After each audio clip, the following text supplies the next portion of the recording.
그리움의 시작 유품 정리와 가계부의 발견. 정숙 씨는 오늘도 어머니의 빈집 앞에 서 있습니다. 3개월 전 88세의 나이로 조용히 눈을 감으신 어머니. 그 후로 이 집은 마치 시간이 멈춘 듯 고요했습니다. 대문에 자물쇠를 여는 손길이 조심스럽습니다. 끼익 문이 열리자 오랫동안 닫혀있던 집 특유의 냄새가 코끝을 스칩니다. 어머니가 즐겨 피우시던 쑥 향과 오래된 나무 냄새, 그리고 세월이 스며든 이불 냄새가 뒤섞여 있었죠.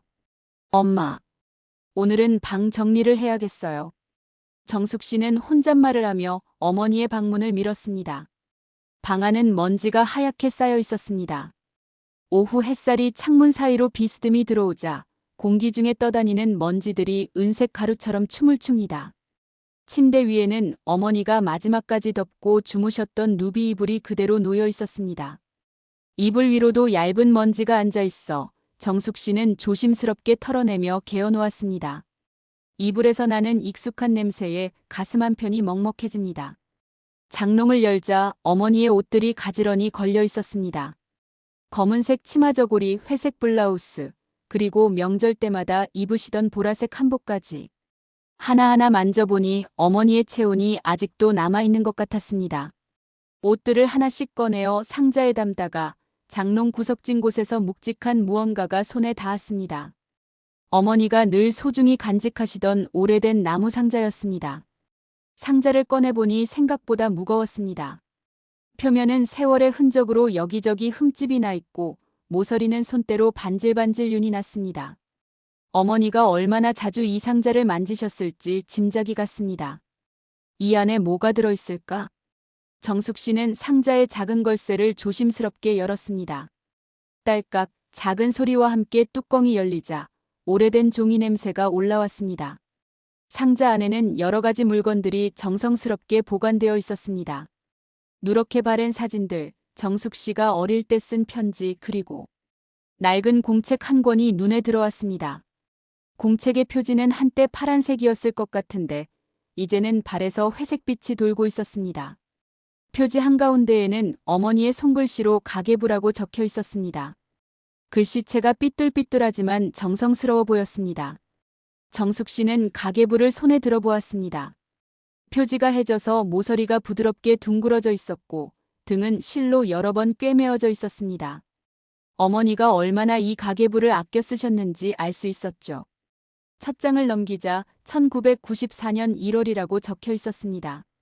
30년 전 가계부였습니다.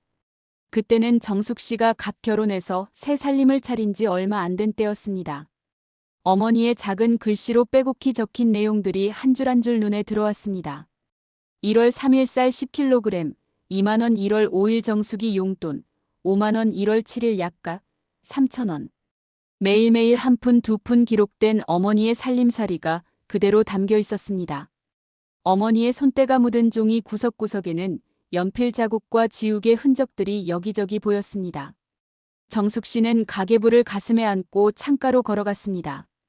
햇살이 가계부의 누런 종이를 비추자 어머니가 이 가계부에 얼마나 많은 시간을 보내셨을지 상상이 되었습니다.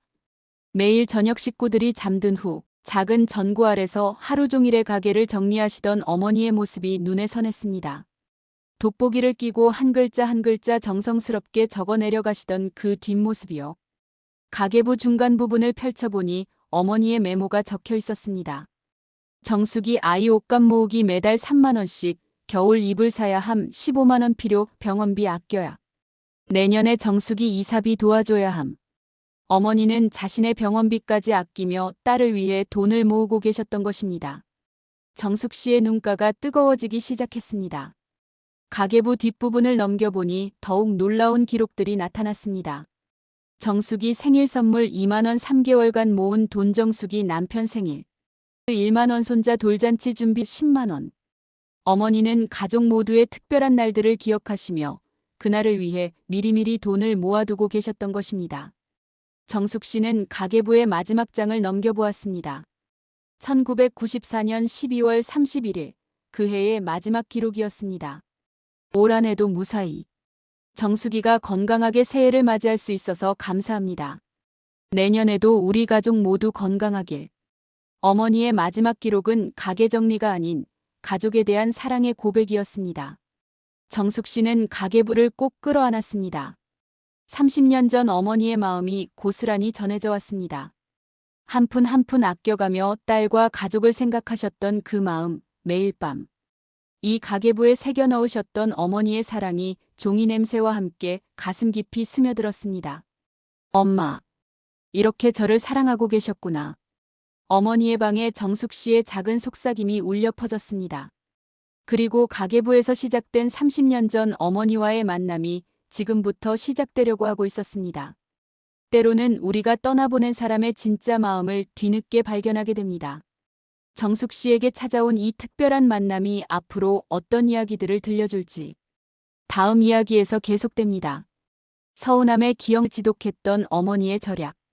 가계부를 펼쳐든 정숙 씨의 눈에 시장 장보기 5,000원이라는 글씨가 들어왔습니다.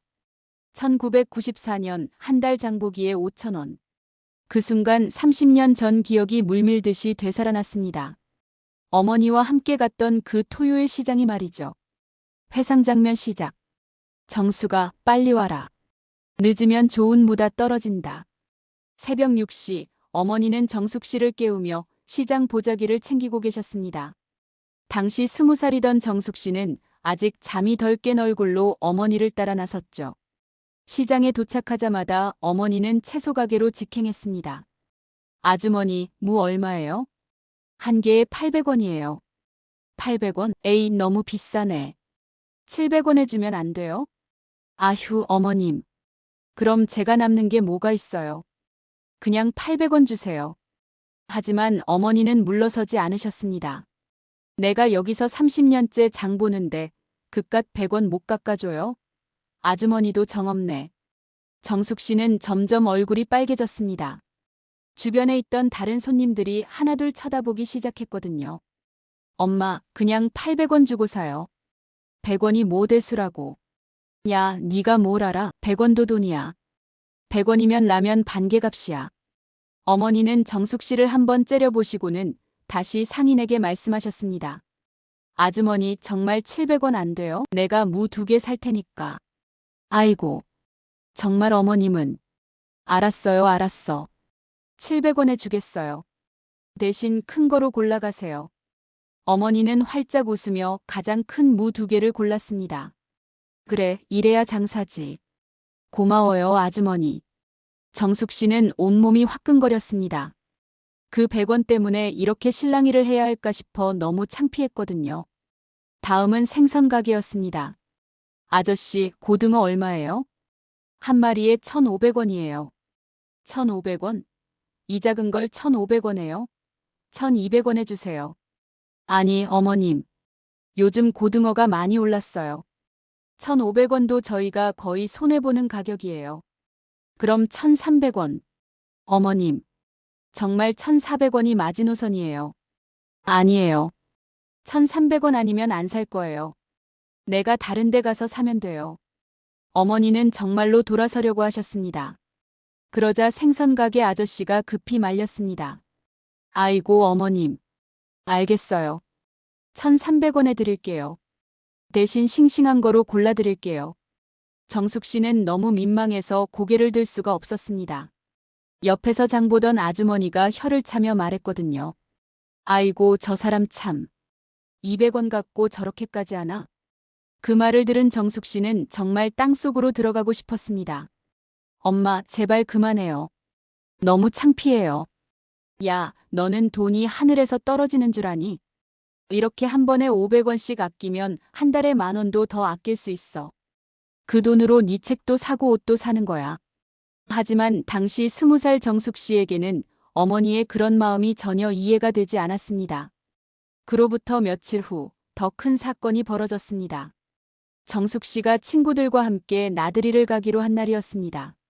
친구들은 모두 예쁜 구두를 신고 올 예정이었는데 정숙 씨의 운동화는 너무 낡아서 창피했습니다.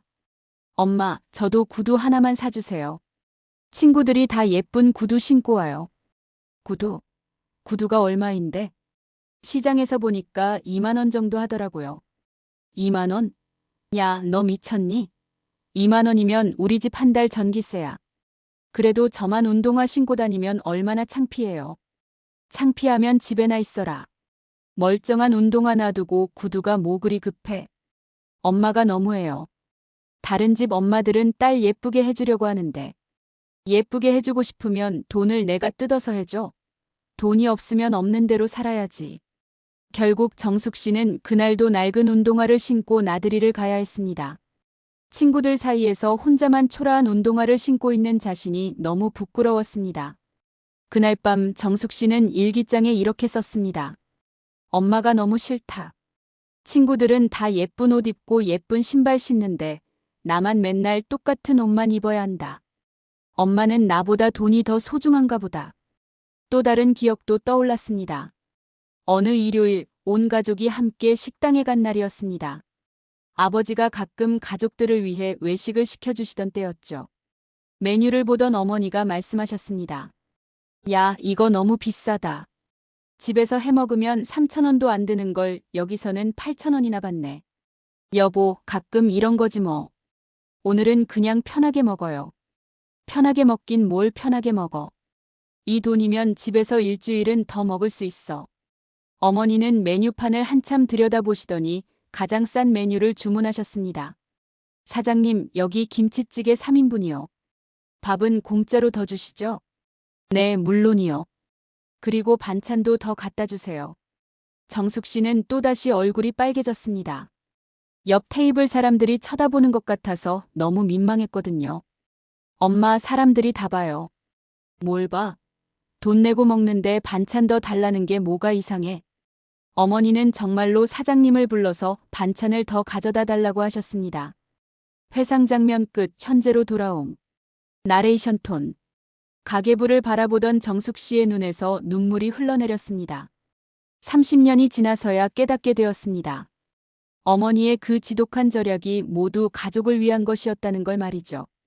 시장에서 100원을 깎으려 애쓰셨던 어머니, 딸에게 구두 대신 운동화를 사주셨던 어머니, 식당에서 반찬을 더 달라고 하셨던 어머니. 그 모든 것들이 가족의 미래를 위해 한 푼이라도 더 아끼려 하셨던 어머니의 사랑이었습니다. 엄마. 그때 제가 너무 철없었어요. 정숙 씨는 가계부 속 정숙이 용돈 5만 원이라는 기록을 다시 보았습니다. 어머니가 100원씩 500원씩 아껴서 모은 돈으로 딸에게 용돈을 주셨던 것입니다. 어머니에게 구두쇠라고 인색하다고 원망했던 그 시절의 자신이 너무 부끄러웠습니다.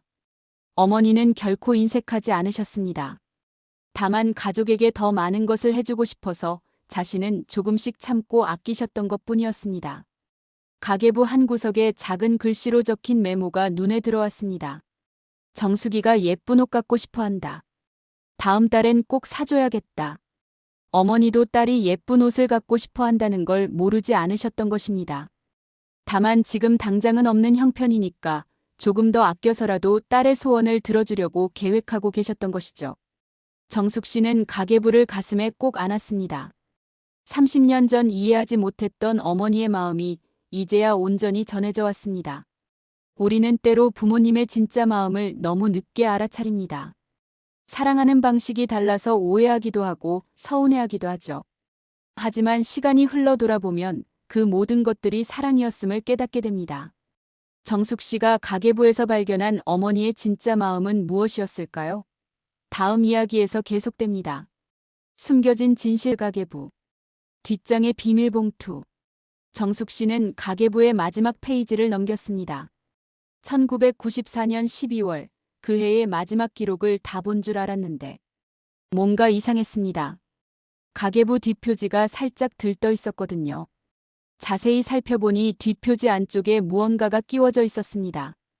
정숙 씨는 조심스럽게 손가락을 넣어 그것을 꺼내었습니다. 작은 봉투 하나가 나왔습니다. 누렇게 바랜 편지 봉투였는데 앞면에는 어머니의 삐뚤빼뚤한 글씨로 이렇게 적혀 있었습니다. 우리 정숙이에게. 정숙 씨의 손이 미세하게 떨리기 시작했습니다. 어머니가 자신에게 남긴 편지였던 것입니다. 30년 동안 가계부 속에 숨겨져 있었던 편지 말이에요. 봉투를 열기 전 정숙 씨는 잠시 숨을 고르며 마음을 가다듬었습니다. 그리고 천천히 봉투를 열었습니다. 봉투 안에는 편지와 함께 돈이 들어 있었습니다. 500원짜리, 1000원짜리 지폐들이 가지런히 접혀서 들어 있었습니다. 전부 세어보니 23,000원이었습니다. 그리고 함께 들어있던 작은 메모지에는 이렇게 적혀 있었습니다. 정숙이 결혼 자금 올해 모은 돈 23,000원, 1월 500원, 2월 800원, 3월 1200원. 매달 조금씩이라도 모아서 정숙이 결혼할 때 도움이 되었으면 좋겠다. 정숙 씨의 눈에서 뜨거운 눈물이 흘러내렸습니다.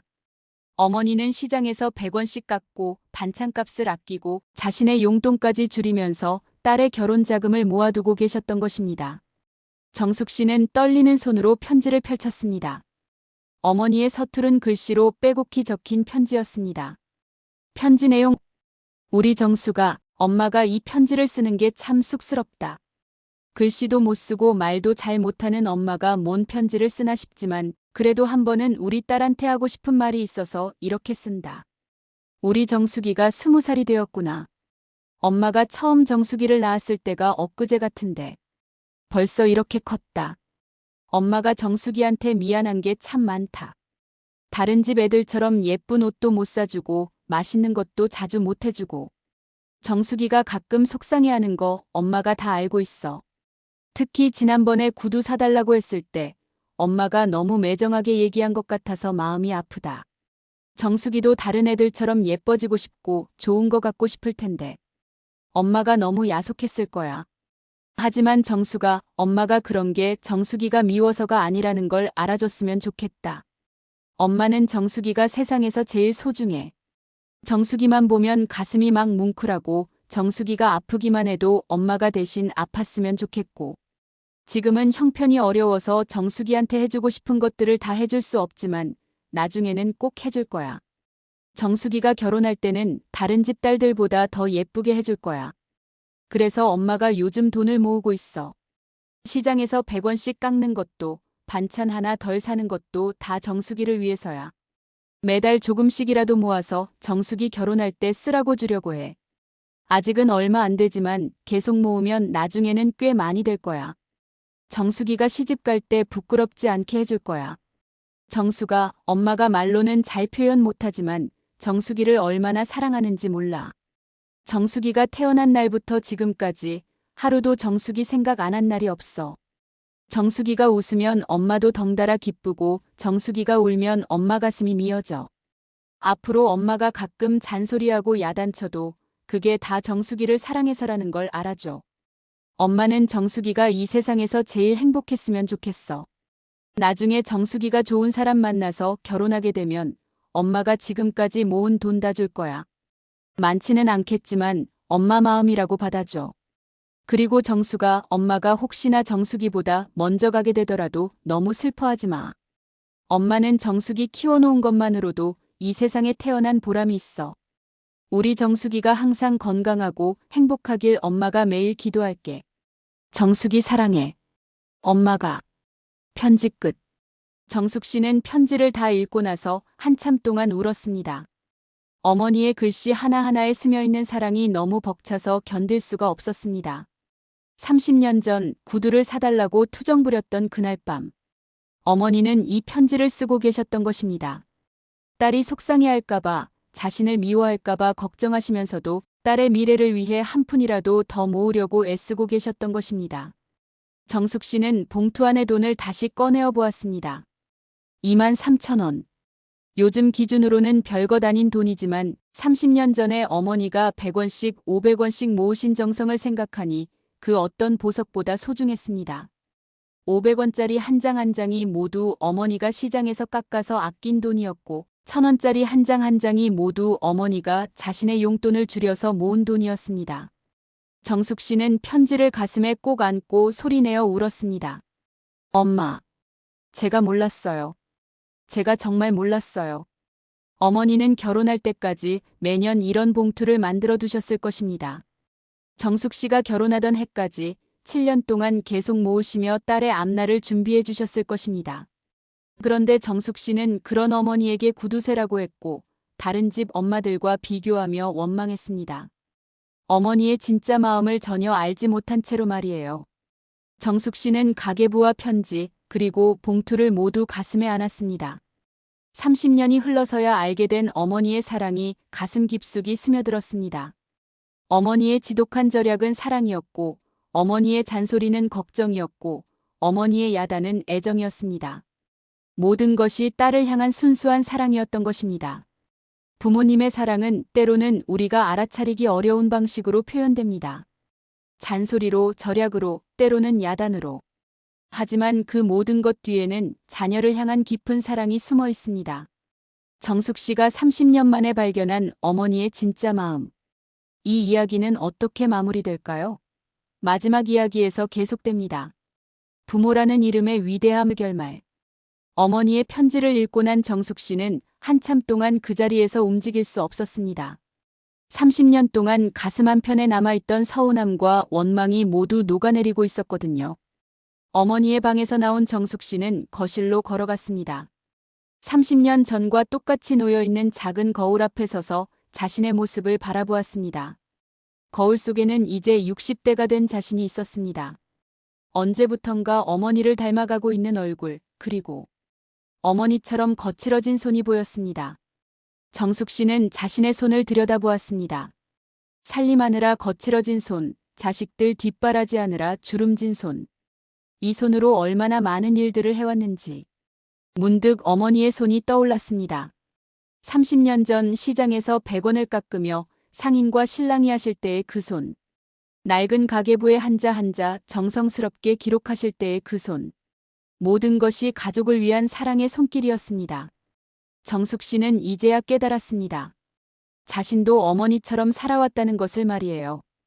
결혼해서 아이들을 키우며 정숙 씨도 어머니와 똑같은 일들을 해왔습니다. 마트에서 할인 상품을 찾아 헤매고 아이들 용돈을 주기 위해 자신의 화장품 하나 사는 걸 포기하고 아이들이 좋은 옷을 입을 수 있도록 자신은 낡은 옷을 계속 입고 아, 이제야 알겠어요, 엄마. 정숙 씨의 입에서 작은 속삭임이 흘러나왔습니다. 부모가 된 후에야 비로소 이해할 수 있는 것들이 있었습니다. 부모의 사랑은 자신을 희생하더라도 자식에게 더 나은 것을 주고 싶은 마음이었습니다. 그것이 때로는 절약으로, 때로는 잔소리로, 때로는 야단으로 표현될 뿐이었습니다. 정숙 씨는 핸드폰을 들어 딸에게 전화를 걸었습니다. 여보세요, 민지야? 엄마. 갑자기 왜요? 무슨 일 있어요? 아니야, 그냥. 목소리 듣고 싶어서. 요즘 어떻게 지내고 있어? 엄마가 이상해. 평소 같으면 돈 아끼라고 전화 짧게 하라고 하실 텐데요. 딸의 말을 들으니 정숙 씨는 웃음이 나왔습니다. 자신도 모르는 사이에 어머니처럼 되어 있었던 것입니다. 민지야, 엄마가 너무 잔소리 많이 했지? 미안해. 엄마, 정말 왜 그러세요? 갑자기 왜 이러세요? 그냥. 엄마도 너를 사랑해서 그랬다는 걸 알아줬으면 해서. 엄마 잔소리가 다 너를 걱정해서였다는 걸. 전화기 너머로 딸의 작은 한숨이 들려왔습니다. 엄마. 저도 알아요. 엄마가 저를 사랑하시는 거 말이에요. 다만 가끔은 그런 표현 말고 다른 방식으로 사랑해 주셨으면 좋겠어요. 정숙 씨는 고개를 끄덕였습니다. 딸의 말이 맞았습니다. 자신도 어머니에게 그런 마음이었거든요. 알았어, 민지야. 엄마가 앞으로는 더 따뜻하게 사랑 표현할게. 전화를 끊은 후 정숙 씨는 어머니의 영정 사진을 바라보았습니다. 엄마, 이제야 알겠어요. 엄마가 얼마나 저를 사랑하셨는지. 그리고 제가 얼마나 철없었는지도요. 정숙 씨는 가계부와 편지를 다시 꺼내어 보았습니다. 어머니의 손때가 묻은 가계부, 삐뚤빼뚤한 글씨로 쓰인 사랑의 편지. 이 모든 것들이 어머니가 남겨주신 사랑의 증표였습니다. 그날 밤 정숙 씨는 오랜만에 편안한 잠을 잤습니다. 30년 동안 가슴 한편에 남아있던 응어리가 모두 풀어졌기 때문입니다. 꿈에서 어머니를 만났습니다. 어머니는 환하게 웃으며 말씀하셨습니다. 정숙아, 엄마 마음 이제 알겠니? 네, 엄마. 이제 다 알겠어요. 사랑해요, 엄마. 부모의 사랑은 물과 같습니다. 물이 위에서 아래로 흐르듯이 부모의 사랑도 항상 아래로 자식에게로 흐릅니다. 때로는 거센 폭포수처럼 강하게, 때로는 조용한 시냇물처럼 잔잔하게. 하지만 언제나 한 방향으로만 흘러갑니다. 우리는 그 사랑을 받고 자라면서도 정작 그것이 사랑이라는 걸 알아차리지 못할 때가 많습니다. 부모님의 잔소리가, 절약이, 걱정이 모두 우리를 향한 사랑의 다른 이름이라는 걸 말이에요. 정숙 씨처럼 우리도 시간이 흘러 부모가 되고 나서야 깨닫게 됩니다. 부모라는 이름이 얼마나 위대한지, 그 이름 뒤에 숨어 있는 희생과 사랑이 얼마나 크고 깊은지를 말이에요. 지금 이 영상을 보고 계신 여러분, 혹시 부모님께 오랫동안 안부 인사를 드리지 못하셨나요? 바쁜 일상 속에서 부모님의 안부가 궁금하시지 않나요? 오늘 밤 부모님께 안부 전화 한 통 어떨까요? 엄마, 아빠 안녕하세요? 그동안 잘 지내셨어요? 그 짧은 인사 한마디가 부모님께는 세상에서 가장 큰 선물이 될 거예요. 부모님이 아직 곁에 계신 분들은 정말 행복한 분들입니다. 사랑을 표현할 수 있는 시간이 아직 남아 있으니까요. 이 영상이 여러분께 작은 깨달음이 되었다면 구독 버튼과 좋아요를 눌러주세요. 그리고 부모님의 사랑에 대한 여러분만의 추억이 있다면 댓글로 나누어 주세요. 다음에도 여러분의 마음을 따뜻하게 해드릴 수 있는 감동적인 이야기로 찾아뵙겠습니다. 모든 부모님들께 감사와 사랑을 전하며 오늘 영상을 마칩니다.